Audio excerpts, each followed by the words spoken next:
Well, hey, fam. Welcome to the Rise Podcast with Brandon Garland. I am grateful you are here.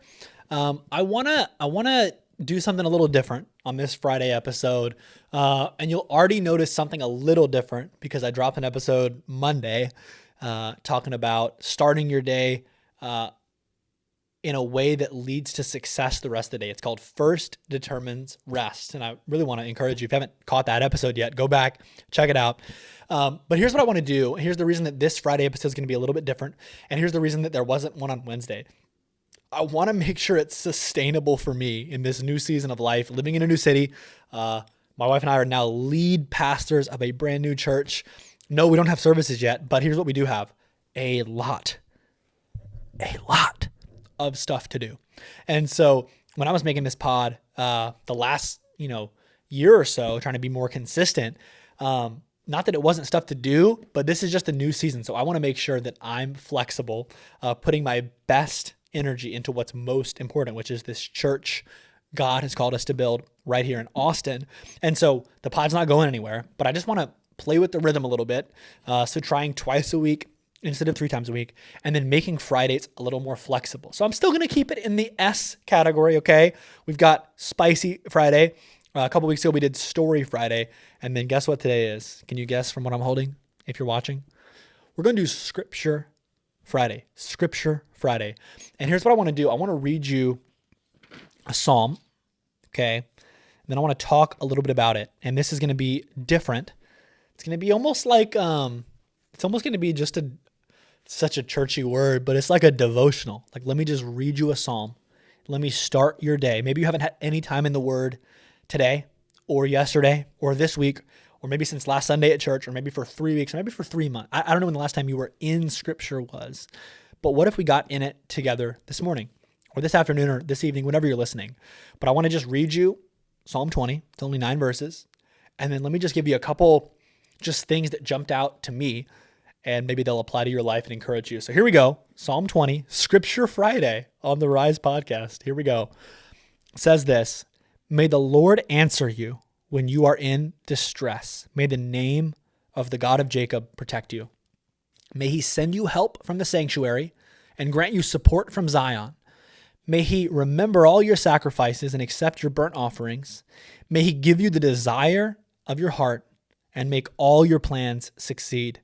May we shout for joy over your victory and lift up banners in the name of our God. May the Lord grant all your requests. I know this: the Lord gives victory to his anointed. He answers him from his heavenly sanctuary with the victorious power of his right hand. Some trust in chariots and some in horses, but we trust in the name of the Lord our God. They are brought to their knees and fall, but we rise up, the Rise Podcast, and stand firm. Lord, give victory to the King. Answer us when we call. 9 verses, but let me tell you what, that is a beautiful psalm to read. That's a beautiful prayer to pray over you, over your life. This is one I'm going to keep coming back to. If I had a top 10 favorite psalms list, and maybe I should make one, this would definitely be in it. Let me just give you a couple verses that stuck out to me. Number 1, verse 1 said, "May the Lord answer you when you are in distress." We all have friends. Maybe they're not friends anymore, but we've all had people in our lives that are fair weather friends, that they'll be around when life's good and when everything's good. But if they call you or text you and ask how everything's going, and then you give them an authentic answer of, hey, it's been a little tough lately for this reason or that, they're out, they're gone, they're done. They don't want to talk about all that. That's not God. He's the kind of God that when you're in distress, you can call out to him and he's going to answer you when you're in distress. I got to tell you, I love verse 4 and 5 and 6, really. It all flows together. May God give you the desire of your heart. Make all your plans succeed. May we shout for joy over your victory. Lift up banners in the name of our God. May the Lord grant all your requests. And this I know, the Lord gives victory to his anointed. Man, may the Lord give you the desires of your heart and make all your plans succeed. Here's what that says to me. What if everything I planned succeeded? Let me ask you a couple questions based on that. If God made all your plans succeed right now, what would happen? A, would anything succeed? Do you have a plan? Do you have something prayerful that you've submitted to God and said, God, this is what I'm planning and believing for and strategizing? For Maya and I with this church, we have a plan. Now, we're not trusting in our plan, because the next part down at the bottom said that some trust in horses, some trust in chariots, but we trust in the name of our God. So we're not trusting in our strategy, our plan, our ability, anything physical, anything we can do. We're trusting in our God. But you got to have a plan. You got to have a strategy. If God blessed every plan you've made, breathed on it, made it come to life, what would come to life? Would anything come to life? And then if something would come to life, let me ask you even a harder question. Whose life would it change? Would it change your life? Or would it change other people's life? You know, for us, if God breathed on our dream, this church, I'll tell you what would happen. Tens of thousands of people would get saved. They'd get baptized. They'd get connected to community. They'd go through growth track. They'd discover their purpose. They'd start serving in our church. They'd start making a difference in their community, in their work, in their neighborhood. I can honestly say that tens of thousands of people in the church building and hundreds of thousands of people in the community at large would be impacted by those people who were impacted in our church if God made our plans succeed. So who would be impacted if your plans succeeded? And then if the Lord granted all my requests, I mean, it's the same thing. Do I have requests? And if I do, who are they serving? I want my plans, my prayers, my requests, the things I'm aiming at. I want those things to, I mean, here's the thing. Yes, you should be a beneficiary, but you should be secondary. It should be other people first and then me second. I think all great leaders have that perspective of, let me put you first, your needs first. I think a leader who will put other people's needs first will always have people willing to follow.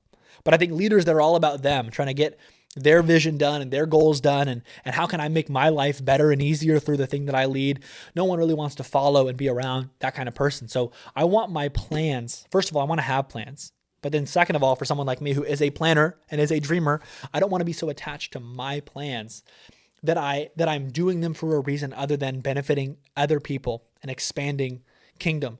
And then I just want to dwell just for one more second on this verse 7. Some trust in chariots and some in horses, but we trust in the name of the Lord our God.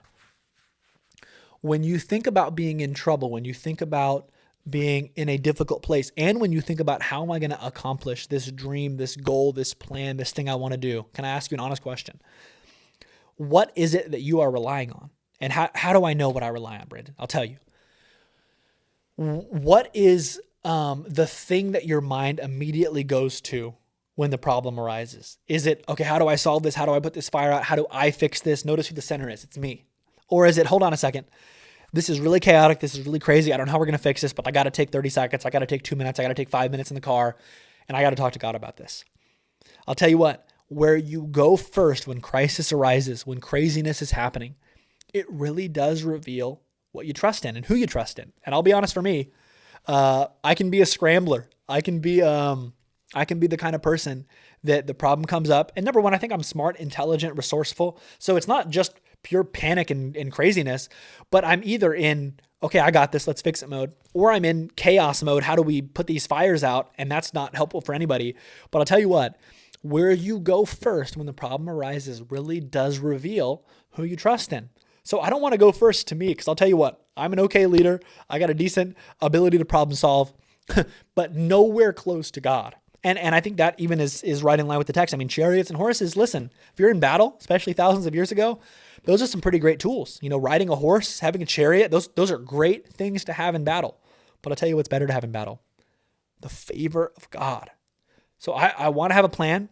I want to have a strategy. I want to have the ability to try to solve problems. Let me tell you a bad way to live your life. Just sit back and expect God to do everything for you. That's not how it works. But I want my first default response to be, no, I'm going to God. I'm talking to God about this. I'm asking him to intercede. And then here's the prayer at the end: Lord, give victory to the King. Answer us when we call. So I just believe when you're praying, when I'm praying, we're not just talking into the universe and hoping the universe hears us. We're not even just talking to God and hoping God hears us. We know that God hears us. We know he hears us. So I'm just encouraging you from Psalm 20 today, Scripture Friday. Do you have a dream? Do you have a plan? Do you have a prayer? If God made it all happen, whose life would get better? Do you even have a plan? Do you have a prayer? And if you do, is it going to bless you, or is it going to bless you and also a bunch of other people? I hope that's the answer. And then when problems arise, because they just do, big ones and small ones, let's go to God first. Okay, new format. I'm not saying this is every time. There's going to be some spicy Fridays. There's going to be some story Fridays. There might be a few more scripture Fridays. Let me know what you thought. Try not to preach to you. It's just a podcast, okay? Just trying to be conversational. It's just a Devo. It's a devotion, not a sermon. Just a couple thoughts on the Bible. But let me know what you thought, especially if you're watching on YouTube or listening or watching on Spotify. You can leave a comment. And if your comment is, hey, thought it was great, but it wasn't my favorite, go back to spicy. That's great to know. Let me know what you think. But love y'all. Appreciate you. And back again Monday. Peace.